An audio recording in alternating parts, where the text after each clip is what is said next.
자, 안녕하세요. 선생님입니다. 자, 8.15 광복과 이후의 정세에 대해서 한번 알아보도록 할게요. 자, 우리나라가 드디어 일본으로부터 광복을 맞이한다. 바로 언제냐면 바로 1945년 8월 15일. 드디어 우리가 꿈꾸던 광복을 맞이하게 된다. 그러면 이 광복을 맞이하게 되는 이유에 대해서 한번 생각해 볼 필요가 있는데, 당연히 우리나라 여러 가지 독립군이라든지 여러 독립운동가들이 끊임없이 독립을 위해서 노력했죠. 대한민국 임시정부라든지 독립군이라든지 수많은 사람들이 노력을 했죠. 광복이 되는 실질적인 이유는 바로 일본이 바로 세계 2차 대전에서 패배했기 때문이에요. 바로 이 당시에 가장 큰 세계 2차 세계 대전이 벌어졌던 것이에요. 자, 그러면 여기서 이제 편을 한번 생각해 볼 필요가 있는데, 여기서 어떻게 편을 나눠서 싸웠냐면 바로 연합군이 있었고요. 바로 이 연합군이 바로 누구냐면 바로 대표적인 연합군이 바로 미국, 그 다음에 영국, 그 다음 프랑스, 그 다음 여기에 또 연합군이 누가 있냐면 바로 이 소련도 역시 연합군이었어요. 그러면 반대편의 나라들은 바로 누구였냐면 바로 굉장히 군국주의, 군대를 국가 전체를 군대처럼 운영하는 걸 군국주의란다 했잖아. 굉장히 침략을 많이 했던 독일이라든지 나치의 히틀러라고 들어봤어요? 바로 유럽을 공격했던 전쟁을 가장 이끌었던 건 바로 독일이었죠. 그 다음 바로 이탈리아, 무솔리니가 이끄는 이탈리아도 이런 군국주의 국가였고, 또 여기에 바로 일본이 바로 들어 있었던 것이죠. 특히 일본이 바로 누구와 전쟁을 벌이게 되면서 결국 패망하게 되면 바로 일본이 미국을 공격하게 되면서 결국 전쟁에서 패배하게 된다 라고 생각해 보시면 되겠어요. 그러면 일본은 왜 미국한테 결국 항복하게 되느냐? 바로 뭐예요? 나가사키와 바로 히로시마, 여기에 바로 무슨 폭탄을 맞았을까요? 여러분 들어봤을 거예요. 바로 그 유명한 원자폭탄, 핵무기죠. 이 폭탄 두 방을 일본이 빵빵 맞으면서 결국 일본이 항복하게 됩니다. 일본이 항복하게 되면서 결국 우리나라는 광복을 맞이할 수 있었던 것이죠. 그러면 이 8.15 광복 이후의 정세를 이해할 때 굉장히 중요한 것은, 잘 보세요. 여기 있는 요 미국과 이 소련을 중심으로 보셔야 합니다. 알겠죠? 자, 세계 2차 대전을 싸울 때까지만 해도 미국과 소련은 연합군으로 같은 편이었어. 독일에게 맞서기 위한.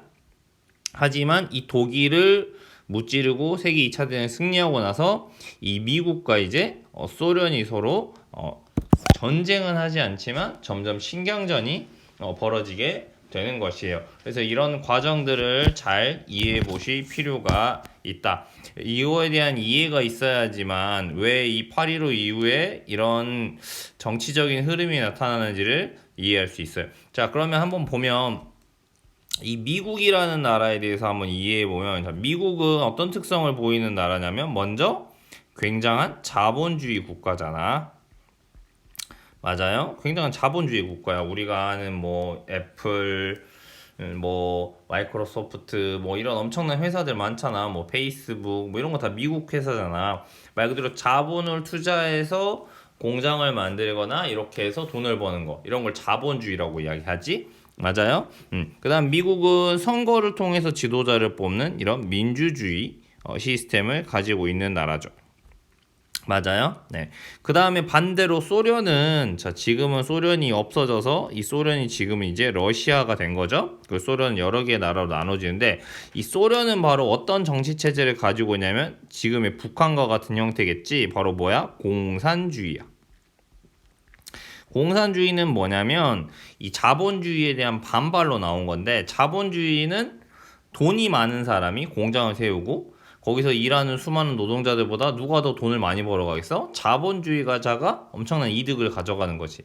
이런 거에 대한 반발로 나온 게 공산주의야. 그러니까 공산주의는 공장이나 이런 걸 다 국가가 가지고 똑같이 일하고 똑같이 나누어 갖는다. 이런 생각을 바탕으로 만들어진 게 바로 공산주의지. 그 다음에 소련 같은 경우는 공산주의 국가는 민주주의, 선거를 통해서 지도자를 뽑는 게 아니라 전체적인 이런 사회주의, 사회를 훨씬 중요시하는 개개인보다 이런 형태를 보이게 되는 거다. 그러니까 요거에 대한 이런 대결로서 8.15 광복 이후의 정세를 이해해 주시면 될 것 같아요.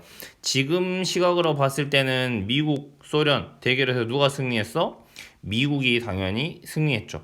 맞아요. 압도적으로 승리하고 있죠. 더 강한 나라가 됐잖아요. 소련은 반대로 이런 것들이 붕괴되면서 뭐 러시아, 우크라이나 뭐 다양한 나라들로 쪼개지게 되었지만, 하지만 이 1945년 당시만 해도 미국과 소련은 굉장히 힘이 팽팽했어요. 그러니까 그 당시에 이런 힘이 둘 다 누가 이길지 모르는 그런 굉장히 균형 있는 상태였단 말이야. 그래서 서로가 자기들이 상대편을 이기려고 했겠죠. 그러니까 이런 것에 대한 흐름을 좀 이해하고 바라봐야지만 우리가 이런 흐름들을 좀 이해할 수가 있다라고 생각해 주시면 될 것 같아요. 자, 그러면 봅시다.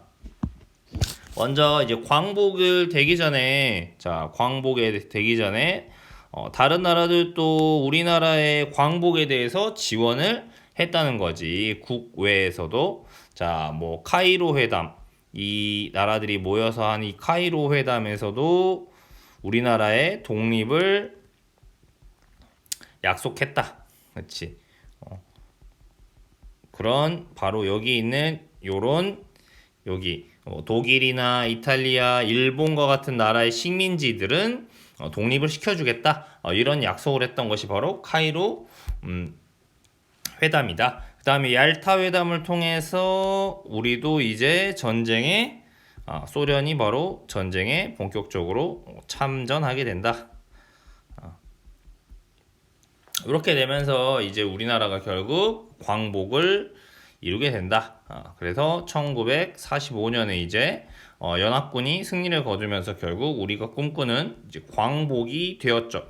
하지만 광복이 되는 순간 우리나라는 원래 하나의 나라였잖아요. 하지만 안타깝게도 우리나라는 광복이 되는 순간부터 결국 나라가 두 개로 나뉘게 되는 이런 분단의 결과를 가져오게 돼버립니다. 그 분단이 가져오게 되는 이유는 바로 뭐냐면 아까 봤던 미국과 소련의 입장에서 생각해 보면 될 것 같아요. 자, 우리나라 땅이 이렇게 있는데 우리나라 땅은 그지? 우리나라 땅은 이렇게 있는데 바로 일본의 식민지였잖아요. 근데 잘 보면 소련, 여기가 바로 여기 러시아 연해주라는 곳이죠. 이곳이 바로 소련의 영토란 말이야. 여기가 바로 소련. 그 다음에 여기는 공산당이 차지해버린 중국이 있어. 그 다음에 여기는 이제 일본이 있는데 이 일본은 지금 미국이 전쟁에서 항복시켜버렸지. 그러니까 이 미국이나 소련의 입장에 봤을 때는 이 한반도를 자기 땅으로 만들고 싶은 거지. 근데 서로 자기 땅이라고 하기에는 싸울 것 같은 거야. 그러니까 얘네들이 어떻게 하는 거야, 결국? 자, 여기 우리나라에 들어와 있는 일본군들이 있을 거 아니야. 군인들을 무장 해제시키겠다라고 하면서 바로 이 북쪽에는 누가 들어와? 당연히 소련 세력이 들어오는 것이고 바로 남쪽에는 미국이 바로 들어오게 되는 것이에요. 그래서 바로 이 선이 바로 뭐야? 바로 38도선이 되는 거예요. 우리나라를 절반으로 나누고 있는 이 선을 기준으로 북쪽에는 소련, 남쪽에는 미국이 바로 들어오게 된다. 이렇게 이해를 해주시면 될 것 같아요. 무슨 말인지 알겠죠? 자, 이렇게 광복이 되었다는 소식을 듣고 일본이 이제 그러면 당연히 우리나라 땅에서 본인들의 나라로 돌아가야 될 거 아닙니까? 그렇기 때문에 당연히 국내에서도 이 광복 이후에 정부를 만들기 위한 그런 노력들을 하죠. 왜? 정부가 있어야 되는 거잖아. 정부가 있어야지 뭐 명령을 내린다든지 질서를 유지한다든지 이런 것들을 할 수 있잖아요. 그래서 바로 국내에서 바로 이런 광복의 순간을 위해서 준비했던 조직이 있어요. 그 첫 번째 조직은 바로 조선 건국 동맹이라고 하는 겁니다. 자, 이 조선 건국 동맹을 이끌었던 사람은 바로 우리가 꼭 알아둬야 돼. 바로 이 여훈영이라고 하는 사람입니다. 그러니까 이 사람이 이제 일본이 떠나고 나면 우리나라 안에 어떤 정부를 만들어 낼 것이냐라는 것이죠. 그래서 이 조선 건국동맹으로부터 시작해서 여운형이라는 사람이 자 이제 전국에 지부를 만들어야 될 거 아니야, 그치? 그래서 이 사람들이 결국 광복이 되자마자 이제 건국, 조선 건국, 그러니까 나라를 세운다는 거지. 건국 준비위원회라는 걸 만들어요. 자, 조석 건국 준비위원회. 줄임말로 하면 우리가 이걸 뭐라고 하냐면 건준이라 그래. 건준. 줄여서 건준이라고 표현하는데, 자, 어쨌든 조선 건국 준비위원회. 그러니까 정부를 만들려고 하는 것이지. 그럼 이들이 하는 일은 결국 뭐겠어요? 자, 일본군이 갑자기 일본이 지배하고 있다 갑자기 사라져 버리니까 혼란스러울 수 있지. 그러니까 질서를 유지해야 될 거 아니야. 이 치안대라는 걸 만들어서 질서를 유지하려고 하는 활동들을 한다. 그 다음에 이제 여기에서 좌우 합작을 한다. 여기서 좌우 합작은 뭐냐면 여기서 좌라는 건 어떤 세력을 말하냐면 자 이런 공산주의적인 사고를 가지고 있는 사람들을 바로 뭐라고 부르냐면 좌익 세력이라고 불러. 알겠지? 그 다음 이런 자본주의 편에 서는 사람들은 바로 뭐라고 불러? 우익이라고 부르는 거야. 알겠지? 좌익, 우익. 무슨 말인지 알겠지? 네. 그러니까 이런 좌우 합작, 왜 저런 사람들이 모여서 서로 싸우는 게 아니라 좌나 우나가 서로 모여 싸우는 게 아니라 하나의 나라를 만들어야 되잖아. 그래서 좌우 합작을 위한 이런 활동들을 한다. 그리고 바로 남쪽에는 미국이 온다는 이야기를 듣고 바로 나라를 선포해. 그게 바로 뭐냐면 조선 인민공화국이라는 걸 건국준비위원회에서 선포하는 거야. 왜? 나라가 우리가 먼저 선포해야지 공식적인 나라로 인정받을 수도 있을 거니까. 무슨 말인지 알겠지? 그리고 바로 전국에다가 이런 인민위원회라는 걸 만들어요. 그래서 이런 조직을 통해서 정부를 구성하려고 했던 것이지. 그 다음 또 하나의 정부를 만들려고 하는 사람들이 누구였을까? 바로 전통적으로 독립운동을 끊임없이 해왔던 사람들 누구예요? 바로 김구가 이끌던 바로 대한민국 임시정부가 되겠죠. 바로 이 임시정부도 당연히 이제 꿈에 그리던 광복이 되었으니까 이제 우리나라로 들어오겠죠. 그래서 바로 정부를 만들려고 했던 것이겠죠. 하지만 우리나라에 들어온 바로 이 미국, 특히 이때 바로 우리나라의 무장 해제를 위해 들어왔으니까 미국 군인들이 들어오면서 결국 군정청이라고 하는 게 설치가 돼요. 그러니까 우리나라는 광복 이후에 남쪽은 미국 군인들이 정치를 다스리는 관청인 거지. 근데 이 미군청이 들어오면서 보니까 조선인들이 만든 단체는 인정한다, 인정하지 않는다, 바로 인정하지 않게 되는 거야. 즉 여운형이 만들었던 조선인민공화국이 나라를 만들었다는데 야 니네 나라 인정 안 해. 당연히 그러니까 인민위원회도 인정하지 않아. 그 다음에 해외에서 독립운동하던 이 대한민국 임시정부도 존재를 인정하지 않아. 이렇게. 그러면 미국 운정청은 뭐라는 거야? 자, 기존에 있던 조선 총독부의 체제를 인정한 거지. 조선 총독부의 그러니까 관리라든지 경찰 이런 사람들을 오히려 이용해서 남한 내부를 자기들이 정치하려는 이런 형태를 보입니다. 그렇게 되면서 결국 많은 문제점을 가져오게 되는 이런 결과 중에 하나인데, 그렇죠? 그래서 결국 이런 대한민국 임시정부에서 일하던 독립운동가들도 결국 임시정부의 사람으로서 들어오는 게 아니라 바로 개인의 자격으로 입국할 수밖에 없는 이런 상황이 되었다라고 봐주시면 될 것 같아요.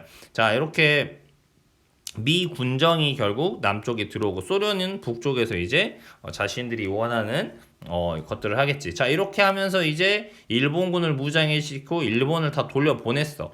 그러면 이제 어떤 한반도를 어떤 나라를 만들어야 될지 나라들끼리 마찬가지로 또 회의를 하겠죠. 그 회의를 할 때 어떤 정부를 결국 세우게 되는지 다음 시간에 다시 또 설명을 드리겠습니다. 이상입니다.